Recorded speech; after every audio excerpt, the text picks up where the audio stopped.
আসসালামু আলাইকুম রহমতুল্লাহ। সম্মানিত দর্শক শ্রোতা ভাই এবং বোনেরা,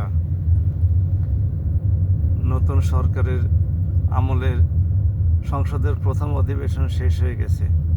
এখন এমপিরা সবাই নিজ নিজ এলাকায়, হয়তো ঈদ সামনে না থাকলে অনেকেই ঢাকা শহরে অবস্থান করতেন, কারণ রাজকীয় এমপি হোস্টেল আছে, সেটা ছেড়ে কেউ নিজ এলাকায় সহজে যায় এই গরমের মধ্যে। তো ঈদ সামনে থাকার কারণে এলাকার মানুষের খেদমত করার জন্য তারা স্ব এলাকায় চলে গেছেন। তো এখন তাদের হাত সামনে একটি সুবর্ণ সুযোগ এলাকার মানুষের জন্য কোরবানির ব্যবস্থা করা এবং তাদের সাথে করে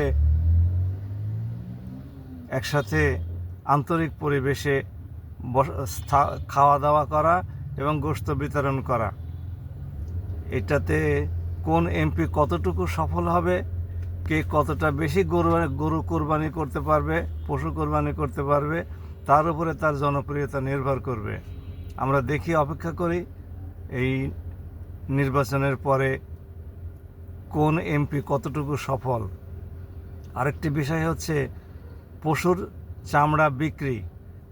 যে এমপির এলাকায় পশুর চামড়া বিক্রিতে কোনো অনিয়ম না হবে এবং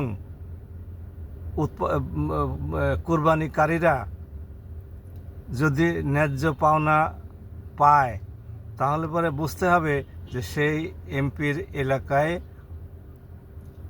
সুষ্ঠুভাবে কোরবানি প্রদান এবং চামড়া বিক্রি কার্য সম্পন্ন হয়েছে। আমরা দোয়া করি যেন কোরবানি এবং কোরবানির চামড়া বিক্রয়ের ন্যায্য মূল্য কোরবানির দাতারা পান। সবাই ভালো থাকুন। আসসালামু আলাইকুম রহমতুল্লাহ।